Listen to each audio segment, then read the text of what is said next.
Vladimir Putin గారు ఎంత ఎంత బాగా ప్లే చేస్తారు అంటే అసలు ఆ మాస్టర్ మైండ్ను ఎలా చూసుకున్నా కూడా అంటే అతని యొక్క క్యాల్కులేషన్ టోటల్గా వేరేలా ఉంటుందండి. అంత మామూలుగా మనము గమనించలేం. ఇప్పుడు విషయం అంతా ఏమిటి, ట్రంప్ అమెరికా ప్రజలను ఒక విషయము చెప్పి నమ్మిస్తున్నాడండి. నేను ఎందుకు ఇరాన్ యుద్ధాన్ని మొదలుపెట్టాను అంటే ఇది అమెరికా యొక్క కళ, అమెరికన్ డ్రీమ్. ఏమిటిది? కార్గ్ ఐలాండ్. నాకు తెలిసి మీరు ఒక వాషింగ్టన్, కాలిఫోర్నియా, న్యూజెర్సీ ఇక్కడ ఉండే ప్రజలను వెళ్ళి అడగండి, ఈ కార్గ్ ఐలాండ్ అంటే ఏంటండి, ఇది ఏమైనా అమెరికా పక్కన ఉందా, యూరోప్లో ఉందా, ఇలా అడుగుతారు. ఎవరికి ఎటువంటి ఐడియా ఉండదండి. నేనైతే 100% చెప్పగలను, అమెరికన్స్కి వాళ్ళ చరిత్ర తప్ప ప్రపంచంలో ఏం జరుగుతుంది పెద్దగా పట్టించుకోరు. అలాంటిది ట్రంప్ ఏమంటాడు, ఈ కార్గ్ ఐలాండ్ అనేది ఒక అమెరికన్ డ్రీమ్. సో ఇప్పుడు చెప్పేశాడు కదా, చెప్పిన తరువాత ఇప్పుడు దీనిని మనము పొంది తీరాలి, అమెరికా పొంది తీరాలి, అమెరికాకు ఇది కావాలి.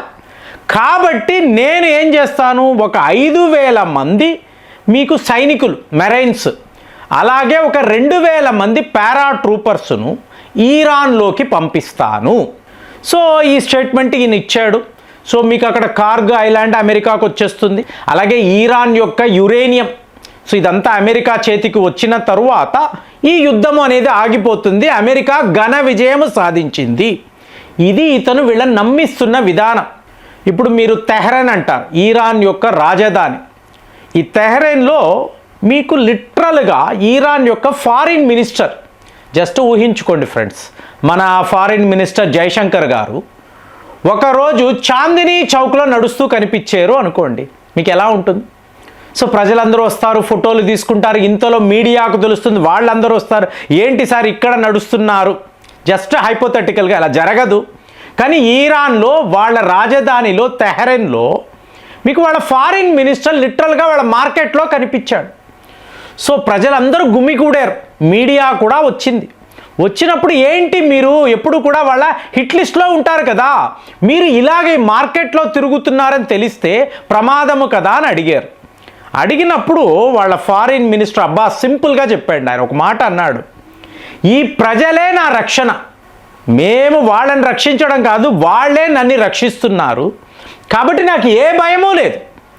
మరి ఇప్పుడు అమెరికా వాళ్ళు వాళ్ళ గ్రౌండ్ ఇన్వేషన్ మొదలు పెడతారు కదా, దండయాత్ర చేయబోతున్నాను అంటున్నారు కదా, ఇంతంతమంది సైనికులు వాళ్ళు ఇరాన్లోకి వస్తున్నారని అంటున్నారు కదా, మీరు ఏం చేస్తారు అంటే స్వాగతిస్తున్నాను, నేను వాళ్ళని రమ్మని చెప్తున్నాను, రండి, మీరు మా ఇరాన్లోకి రండి, నరకము అంటే ఎలా ఉంటుందో ఒక్కసారి మీరు చూడాలి కదా, చూపిస్తాము, వాళ్ళ చేతులు కాళ్ళు శుభ్రంగా నరికి పంపిస్తాము, ఇది ఆయన చెప్తున్నాడు. ఇప్పుడు చూసే వాళ్ళకి ఇంత మొండి ధైర్యమా? ఇప్పుడు అమెరికా అనేది ఎన్ని రెట్లండి, వాళ్ళ వద్ద ఉండే ఆయుధాలు, ఈ మిసైల్ టెక్నాలజీ, విమానాలు ఎన్ని రెట్లు ఇరాన్ కన్నా అడ్వాన్స్డ్గా ఉంటుంది. మరి అలాంటిది ఇరాన్ యొక్క ఫారిన్ మినిస్టర్ సింపుల్గా తెలుస్తున్నాడు, మేము చాలా సంతోషంగా ఉన్నాం, అమెరికా సైనికులు వస్తున్నారంటే స్వాగతిస్తున్నాము.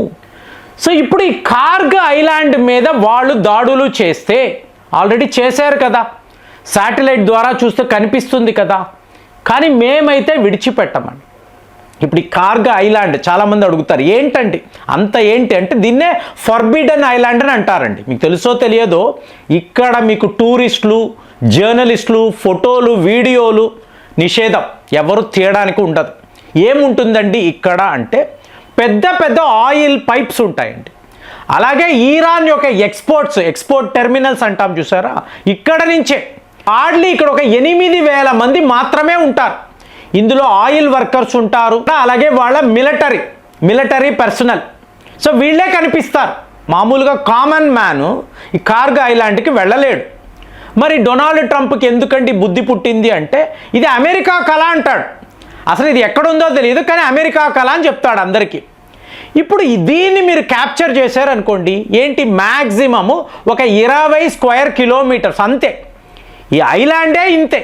సో ఇప్పుడు దీన్ని మీరు ఆక్యుపై చేశారు అనుకోండి, ఇరాన్కి సంబంధించిన పెద్ద పెద్ద ఆయిల్ కంటైనర్స్ పైప్ లైన్స్, ఓడలు, అలాగే మీకు ఎక్స్పోర్ట్స్కి సంబంధించిన టెర్మినల్స్, ఇదంతా అమెరికా కంట్రోల్లోకి వచ్చేస్తుంది. మనము వేల కోట్లు సంపాదించవచ్చు.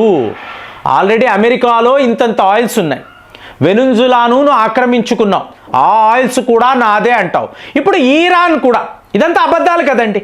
ఇప్పుడు ఈరాన్తో అమెరికా యుద్ధము చేయాల్సిన అవసరమే లేదు కదండి, అవసరమే లేదు.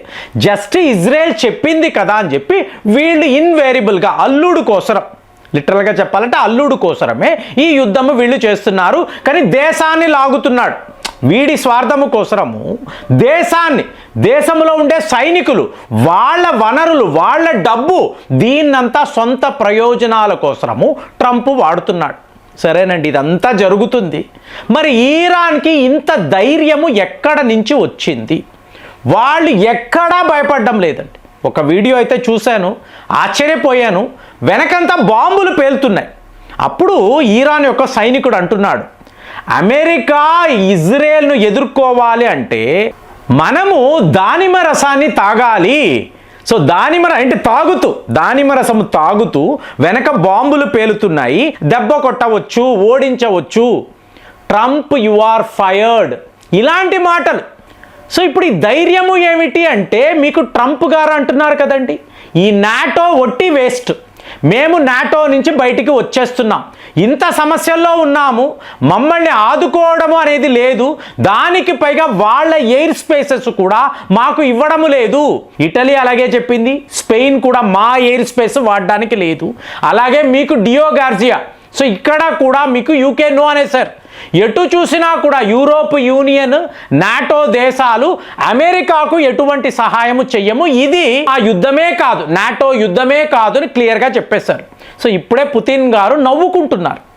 ఎందుకంటే నాటో అంత బలమైన గ్రూప్ అనుకోండి, రష్యా మీదే యుద్ధము చేసేవాళ్ళు కదా, 5 ఏళ్లలో ఎప్పుడు చెయ్యలేదు కదా, ఒత్తి ఆయుధాలు ఇస్తున్నారు, డబ్బు ఇస్తున్నారు, డైరెక్ట్గా వీళ్ళు రణరంగంలోకి రావచ్చు కదా, ఎందుకు రాలేదు?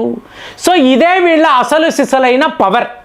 ఇది రష్యా ఎప్పుడో గ్రహించింది. దాంతో ఇవాళ పుతిన్ ఆలోచన ఏమిటంటే చైచెన్ నేషనల్ ఆర్మీ అండి. 40,000 అతి శక్తివంతమైన సైనికులు, రష్యా సైనికులు. అంటే ఇది ఒక అటానమస్ రీజన్ అండి. ఇక్కడ నివసించే వాళ్ళతో 95% ప్రజలు ముస్లింలే. కాబట్టి ఇవాళ ముస్లింలు ఇబ్బంది పడుతున్నారు. ఈ అమెరికా, ఇజ్రాయెల్ వాళ్ళు వాళ్ళ నానా యాతనలు పెడుతున్నారు.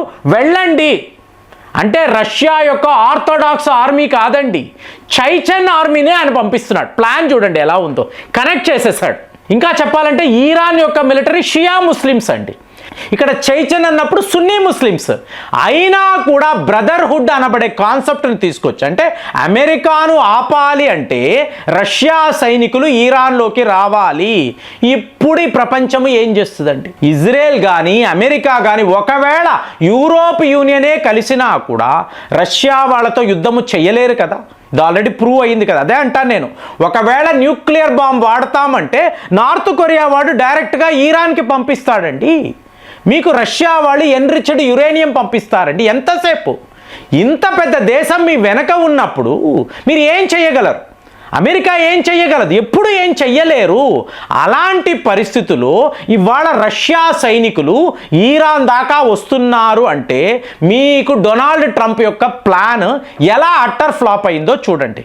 మరి ఇలాంటప్పుడు రష్యానే రంగప్రవేశం చేస్తుందంటే ఈ యుద్ధంలో ఎవరు గెలుస్తారని మీకు అనిపిస్తుంది? కామెంట్స్లో రాయండి. మళ్ళీ వచ్చే వీడియోలో కలుద్దాం.